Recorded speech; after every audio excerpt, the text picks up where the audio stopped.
നമസ്കാരം. നമ്മൾ സർവ്വസാധാരണമായി ചർച്ച ചെയ്യപ്പെടുന്ന ഒരു വിഷയമാണ് വേട്ടക്കാരനും ഇരയും, അഥവാ ഇരയും വേട്ടക്കാരനും. നമ്മുടെ പത്രങ്ങളിലും ടിവികളിലും എല്ലാം വളരെയേറെ ഗൗരവത്തോടെ ചർച്ച ചെയ്തുകൊണ്ടിരിക്കുന്നതാണ് വേട്ടക്കാരന്റെയും ഇരയുടെയും ചരിത്രം. വേട്ടക്കാരൻ എന്ന് യഥാർത്ഥത്തിൽ പറയുന്നത് വനത്തിൽ ജീവിക്കുന്ന മൃഗങ്ങളെ തോക്കുകൊണ്ടോ കുന്തം കൊണ്ടോ അമ്പും വില്ലും കൊണ്ടോ പടക്കം പൊട്ടിച്ചോ വേട്ടയാടുന്നവരെയാണ് വേട്ടക്കാരൻ എന്ന് പറയുന്നത്. ആ വേട്ടക്കാരൻ ഇരയാകുന്ന മൃഗങ്ങളാണ് ഇര. അത് ഏത് മൃഗവും ആകാം. വേട്ടക്കാരന്റെ ഇച്ഛയ്ക്കനുസരിച്ചാണ് അയാൾ മൃഗത്തെ വേട്ടയാടുന്നത്. എന്നാൽ നാം ഇവിടെ ചർച്ച ചെയ്യപ്പെടുന്നത് ഒരാൾ വനത്തിൽ കയറി ഒരു മാനിനെയോ പന്നിയെയോ അല്ലെങ്കിൽ മറ്റേതെങ്കിലും ഒരു മൃഗത്തെയോ കൊന്നു വിഷയമല്ല, മറിച്ച് പെൺകുട്ടികളെ ലൈംഗികമായി പീഡിപ്പിക്കുന്നവരെയാണ് ഇവിടെ വേട്ടക്കാരൻ എന്ന് ഉദ്ദേശിക്കുന്നത്. ഇര എന്ന് പറയുന്നത് യഥാർത്ഥത്തിൽ പെൺകുട്ടിയുമാണ്. ഈ ചർച്ചകൾ നമ്മുടെ സോഷ്യൽ മീഡിയയിലും TV ചാനലുകളിലും പത്രങ്ങളിലും വളരെയേറെ ചർച്ച ചെയ്യപ്പെടുന്ന ഒരു വിഷയമാണ്. യഥാർത്ഥത്തിൽ ചുരുക്കം ചില വേട്ടക്കാരന്റെയും ഇരയുടെയും കഥയുണ്ടെങ്കിലും വളരെ ഗൗരവമായി ചർച്ച ചെയ്യപ്പെടുന്ന പല വിഷയങ്ങളും അല്ലെങ്കിൽ രാഷ്ട്രീയമായി ചർച്ച ചെയ്യപ്പെടുന്ന പല വിഷയങ്ങളിലും വേട്ടക്കാരനും ഇരയും എന്ന് ചർച്ച ചെയ്യപ്പെടുന്ന വിഷയത്തിന് യാതൊരു സാങ്കത്യവും ഉള്ളതല്ല. വെറുതെ നേരം കളയാനും മറ്റൊരു രാഷ്ട്രീയ പാർട്ടിയെ കരുതാരി തയ്ക്കുവാനും വേണ്ടി മാത്രം ഉപയോഗിക്കുന്ന ഒരു സാധനമാണ്. ഇനി സൃഷ്ടിപരമായ ഒരു കാര്യം പറഞ്ഞുകൊണ്ട് ഞാൻ വിഷയത്തിലേക്ക് കിടക്കാം. ദൈവം മനുഷ്യനെ നേരിട്ട് ഇറങ്ങി വന്ന് സൃഷ്ടിച്ചതാണെന്ന് മതഗ്രന്ഥങ്ങൾ പറയുന്നുവെങ്കിലും വാസ്തവം അതല്ല. മനുഷ്യൻ പരിണാമത്തിലൂടെ രൂപപ്പെട്ടു വന്ന ഒരു മൃഗമാണ്. മനുഷ്യന്റെ ശരീരത്തിലെ എല്ലാ ലക്ഷണങ്ങളും അത് കാണിക്കുന്നുമുണ്ട്. ഞാനിനി അതിലേക്ക് ആ ഒരു വിഷയത്തിലേക്ക് കടന്ന് വിവാദം സൃഷ്ടിക്കാൻ ഉദ്ദേശിക്കുന്നില്ല. സൃഷ്ടിപരമായി സ്ത്രീയും പുരുഷനും വളരെ വ്യത്യാസമുണ്ട്. മുൻപൊരിക്കൽ ഞാനൊരു വീഡിയോയിൽ പറഞ്ഞിരുന്നത് നിങ്ങൾ ആരെങ്കിലും ഓർമ്മിക്കുന്നുണ്ടായിരിക്കും, പക്ഷെ എനിക്ക് മറക്കാനാവില്ലല്ലോ. സൃഷ്ടിപരമായി ഒരു പെൺകുട്ടി ജനിക്കുമ്പോഴേ അവൾ അമ്മയാണ്. ഒരിക്കൽ ഞാൻ പറഞ്ഞിരുന്നു, 8 വയസ്സുള്ള ഒരു പെൺകുട്ടിയെ ഒരു കുഞ്ഞിനെ ഏൽപ്പിച്ചു കൊടുത്താൽ അവൾ ആ കുഞ്ഞിനെ ഒരു മാതാവ് സംരക്ഷിക്കുന്നത് പോലെ അവൾ നോക്കും. നേരെ മറിച്ച് 8 or 10 വയസ്സുള്ള ഒരാൺകുട്ടിയെ ഒരു കുഞ്ഞിനെ ഏൽപ്പിച്ചാൽ അവൻ അതിനെ നോക്കുക പോലുമില്ല. അതാണ് സൃഷ്ടിപരമായി പെൺകുട്ടികൾ മാതാവ് തന്നെയാണെന്ന് ഞാൻ സമർത്ഥിക്കുവാൻ ശ്രമിക്കുന്നത്. ചുരുക്കി പറഞ്ഞാൽ, ഇനി മറ്റൊന്നുകൂടി, ഒരു പെൺകുട്ടിക്ക് അവൾക്കൊരു 10 വയസ്സാകുന്നതോടെ അവളുടെ ശരീരത്തിൽ ഹോർമോണിന്റെ പ്രവർത്തനം ഉണ്ടാവുകയും അവളിൽ ശാരീരികമായ വ്യതിയാനങ്ങൾ സംഭവിക്കുകയും ചെയ്യുന്നു. വ്യതിയാനം, അവൾ ഋതുമതിയാവുകയും അവളുടെ സ്തനങ്ങൾ തടിച്ചു തുടുക്കുകയും ഒക്കെ ചെയ്യുമ്പോൾ തന്നെ പെൺകുട്ടിക്കറിയാം തന്റെ ശരീരത്തിൽ മാറ്റങ്ങൾ സംഭവിച്ചിട്ടുണ്ടെന്ന്. നേരെ മറിച്ച് 10 വയസ്സുള്ള ഒരാൺകുട്ടിക്ക് ആ ലൈംഗിക ബോധം ഇല്ല. ചുരുക്കി പറഞ്ഞാൽ, നേരത്തെ തന്നെ ലൈംഗിക ബോധം ഉണ്ടാകുന്നത് പെൺകുട്ടിക്കാണ്. അവളുടെ മാതാവ് അവളുടെ കൂട്ടുകാരിയാണ്. ഈ മാതാവ് തന്നെ പെൺകുട്ടികൾ ഒരു 10-14 വയസ്സൊക്കെ ആകുമ്പോഴേക്കും പറഞ്ഞു കൊടുക്കും, മോളെ, നിന്റെ ശരീരത്തിൽ ആർക്കും തൊടുവാൻ ഉള്ള അവസരം കൊടുക്കരുത്. ഇത് ഇന്ന സംഭവങ്ങളാണ്, ഇത് ഇന്ന സംഭവങ്ങളാണ്. നീ യുവതിയാവുകയാണ്, നിന്റെ ശരീരം മറ്റുള്ളവർ തൊടാൻ അനുവദിക്കരുതെന്ന് പറഞ്ഞുകൊടുത്ത് പഠിപ്പിച്ചാണ് ഈ പെൺകുട്ടികൾ നടക്കുന്നത്. അതുകൊണ്ട് ഒരു പെൺകുട്ടിക്ക് ലൈംഗിക ബോധം നന്നായിട്ടുണ്ട്.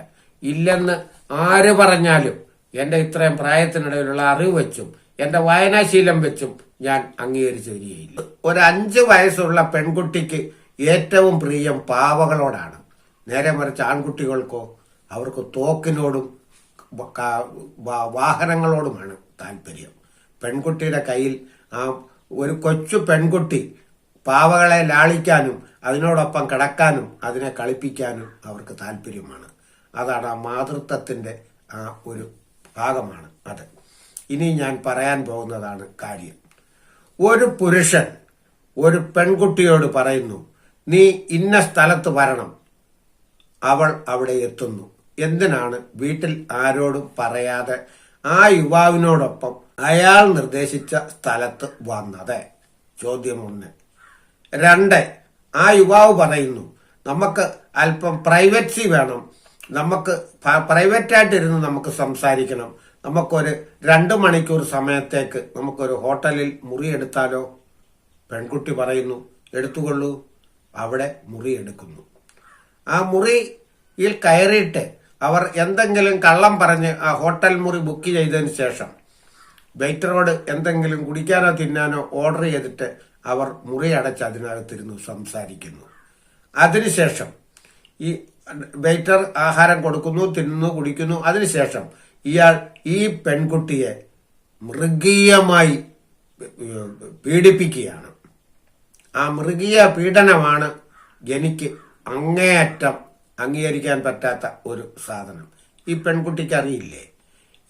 ഇവളോട് ഒരു സ്ഥലത്ത് നീ എത്തണം എന്ന് പറഞ്ഞപ്പോൾ അവിടെ എത്തുകയും നമുക്ക് ഹോട്ടലിൽ മുറി എടുക്കാമെന്ന് പറഞ്ഞപ്പോൾ അതിന് സമ്മതിക്കുകയും ആ ഹോട്ടൽ മുറി അടച്ച് അതിനകത്തിരുന്ന് വർത്തമാനം പറഞ്ഞപ്പോൾ അയാൾ അവളെ പീഡിപ്പിക്കുകയും, സാധാരണ പീഡനമല്ല, സാധാരണ പീഡനമാണെങ്കിൽ അവൾക്ക് പരാതിയില്ല, മൃഗീയമായിയാണ് അവളെ പീഡിപ്പിച്ചത്. ആ മൃഗീയ പീഡനം കഴിഞ്ഞ് കുറച്ചുനാൾ കഴിഞ്ഞ്, ആദ്യമൊന്നും അവൾ പറയുന്നില്ല, കുറച്ചുനാൾ കഴിഞ്ഞ് അവൾ പുറത്തു പറയുന്നു, ഇന്ന വ്യക്തി എന്നെ പീഡിപ്പിച്ചു, അതും മൃഗീയമായി. ഞാനൊന്ന് ഒറ്റ ചോദ്യം ചോദിക്കട്ടെ. ഈ ചോദ്യം പുരുഷന്റെ ഭാഗത്ത് നിന്നുകൊണ്ടാണ് ഞാൻ ചോദിക്കുന്നത്. ഇവൾക്കറിയില്ലേ ഇവളുമായി ശാരീരിക ബന്ധം നടത്തുവാനാണ് ഇയാൾ ഈ മുറിയെടുത്തതെന്ന്? ഏതെങ്കിലും ഒരു പെൺകുട്ടി, ഏതെങ്കിലും ഒരു അമ്മമാർ, ഈ ട്രാപ്പിൽ വീഴാത്ത ഏതെങ്കിലും ഒരു സ്ത്രീയോട് ഞാൻ ചോദിക്കുകയാണ്, നിങ്ങൾ പോകുമോ? ഒരു യുവാവ് പറയാണ്, നീ ഇന്ന സ്ഥലത്ത് എത്തണം എന്ന് പറയുമ്പോൾ അവിടെ എത്തുകയും നമുക്ക് പ്രൈവസിക്ക് വേണ്ടി മുറിയെടുക്കാമെന്ന് പറയുമ്പോൾ മുറിയെടുക്കുകയും അതിനുള്ളിൽ അവനോടൊപ്പം മുറി അടച്ചിരുന്ന് വർത്തമാനം പറയുകയും ചെയ്യുകയും പിന്നീട് തുടർന്നുകൊണ്ടുള്ള പ്രശ്നങ്ങൾ ഉണ്ടാകുമെന്ന് ഒരു പെൺകുട്ടിയായ ഒരു വ്യക്തിക്കറിയില്ലേ? 10 വയസ്സുള്ള പെൺകുട്ടിക്കറിയാം ഇവൻ എന്നെ പീഡിപ്പിക്കാനാണ് ശ്രമിക്കുന്നത്. അവളുടെ സമ്മതത്തോടു കൂടിയാണ് അവിടെ നടക്കുന്ന സർവ്വതും. അതിൽ അവൾക്ക് മനസ്സിൽ പിടിക്കാതെ പോയ ഒരു സംഭവമേ ഉള്ളൂ, മൃഗീയമായ പീഡനം. ആ പീഡനം എന്ന വാക്ക് തന്നെ കണ്ടുപിടിച്ചത് ആരാണെന്ന് എനിക്കറിയില്ല. പീഡനമാണോ? സ്വന്തം സമ്മതത്തോടെ ഒരു പുരുഷൻ ഒരു പെൺകുട്ടിയുമായി ശാരീരികമായി ബന്ധപ്പെടുന്നതിന് പീഡനം എന്ന് എങ്ങനെയാണ് പറയുന്നത്? ഇതിനൊരു നിർവചനവുമില്ല. അത് പീഡനമല്ല. അവൾ ഉദ്ദേശിച്ചിരുന്ന കാര്യങ്ങൾ പിന്നീട് നടക്കാതിരിക്കുമ്പോൾ അവൾ കണ്ടുപിടിച്ച സംഭവമാണ് ഈ മൃഗീയ. ഇതിന്റെ പുറകെ പത്രങ്ങളും ചാനലുകളും എല്ലാം നടന്ന് ഇവളുടെ വാർത്തകൾ പ്രചരിപ്പിച്ച് റേറ്റിംഗ് കൂട്ടുകയാണ്. യഥാർത്ഥത്തിൽ ഇത് എത്രമേൽ നാണം കെട്ട ഒരു വിഷയമാണെന്ന് നിങ്ങൾ ആരെങ്കിലും ചിന്തിക്കുന്നുണ്ടോ? നിങ്ങളുടെ ക്യാമറകളും നിങ്ങളുടെ സമയങ്ങളും ഇതിന്റെ പുറകെ തിരിച്ചുവിടേണ്ടതാണോ? ചിന്തിച്ചു നോക്കൂ. ഈ പെൺകുട്ടിയെ ഒരുത്തൻ തട്ടിക്കൊണ്ടുപോയി പീഡിപ്പിച്ചതാണെങ്കിൽ അവനെ ശക്തിയുക്തം എതിർക്കുകയും അവനെ തുറുങ്കിലടയ്ക്കുവാൻ വേണ്ട എല്ലാ സപ്പോർട്ടുകളും ചെയ്യണം. ഇവളുടെ സമ്മതത്തോടുകൂടി, അവളുടെ പൂർണ്ണ സമ്മതത്തോടുകൂടി അവനുമായി ദിനം പ്രതി ഫോണിൽ സംസാരിക്കുകയും വാട്സാപ്പിൽ ചാറ്റിംഗ് നടത്തുകയും എല്ലാം ഇവളെ അവൻ ഹോട്ടലിൽ വിളിച്ചു കൊണ്ടുപോയി അവൻ ബന്ധപ്പെട്ടപ്പോൾ ഉണ്ടായ അപാകതകൾ, അല്ലെങ്കിൽ ഈ ബന്ധത്തോടുകൂടി ഇവൻ അവളെ വിവാഹം കഴിക്കുമെന്ന് അവൾ ചിന്തിച്ചിരുന്ന കാര്യങ്ങൾ പൊളിഞ്ഞു പോയപ്പോൾ അവന്റെ പേരിൽ എന്തിനാണ് ആരോപണങ്ങൾ ഉന്നയിക്കുന്നത്? വെറുതെ ഒന്ന് ചിന്തിച്ചു നോക്കുക. ഇനി മറ്റൊരു കാര്യം, ഇതിനു വേണ്ടിയാണ് എന്നെ ക്ഷണിച്ചതെന്ന് എനിക്കറിയില്ലായിരുന്നു എന്ന് ഒരു പെൺകുട്ടി പറഞ്ഞാൽ അത് അംഗീകരിക്കാവുന്നതല്ല. 10 വയസ്സ് കഴിയുമ്പോൾ മുതൽ സന്താന ഉൽപാദനത്തിന് വേണ്ടിയുള്ള ഹോർമോൺ പ്രവർത്തനങ്ങൾ ശരീരത്തിൽ ഉണ്ടാകുന്ന ഒരു പെൺകുട്ടി പറയുകയാണ്, എനിക്കിതൊന്നും അറിയില്ലായിരുന്നുവെന്ന്. യഥാർത്ഥത്തിൽ ഒരു ആൺകുട്ടിക്ക് ഒരു പെൺകുട്ടിയെ വളച്ചെടുക്കാൻ വളരെ താമസമാണ്. നേരെ മറിച്ച് പെൺകുട്ടികളാണ് ആൺകുട്ടികളെ കണ്ണെറിഞ്ഞ് വലയിൽ വീഴ്ത്തുന്നത്. പെൺകുട്ടികൾ തമ്മിൽ കൂട്ടം കൂടി നിൽക്കുമ്പോൾ ചിലപ്പോഴൊക്കെ ചില കൂട്ടുകാരികൾ ചോദിക്കാറുണ്ട്, ഇടി നീ അവനെ വലയിൽ വീഴ്ത്തിയോ, നീ അവനെ വളച്ചെടുത്തോ, നീ അവനെ കയ്യിലാക്കിയോ, ഇങ്ങനെയൊക്കെ ചോദിക്കും.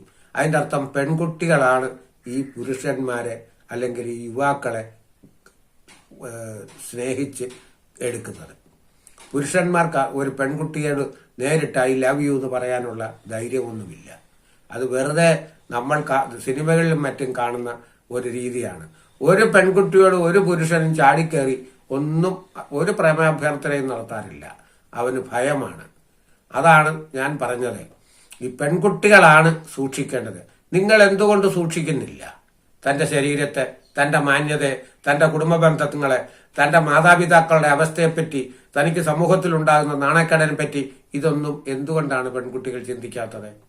അത് ചിന്തിക്കാതെ ആവശ്യമില്ലാത്ത കാര്യങ്ങൾക്ക് ഇറങ്ങി പുറപ്പെട്ടിട്ട് സംഭവങ്ങൾ എല്ലാം കൈവിട്ടു പോകുമ്പോൾ ഞാൻ മൃഗീയമായി വേട്ടയാടപ്പെട്ടു, ഞാൻ ഇരയാണ് എന്നുള്ള ഡയലോഗുമായി വന്നാൽ മതിയല്ലോ.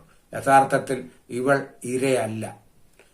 ഉഭയകക്ഷി സമ്മതപ്രകാരം നടന്ന ഒരു ബന്ധം, ഉഭയകക്ഷി സമ്മതത്തോടെ തന്റെ ഭാവിയെ മുന്നിൽ കണ്ട പെൺകുട്ടി അത് നടക്കില്ലെന്ന് കണ്ടപ്പോൾ അവൾ ജനമധ്യത്തിലേക്ക് ഇറങ്ങി വന്നിരിക്കുകയാണ്.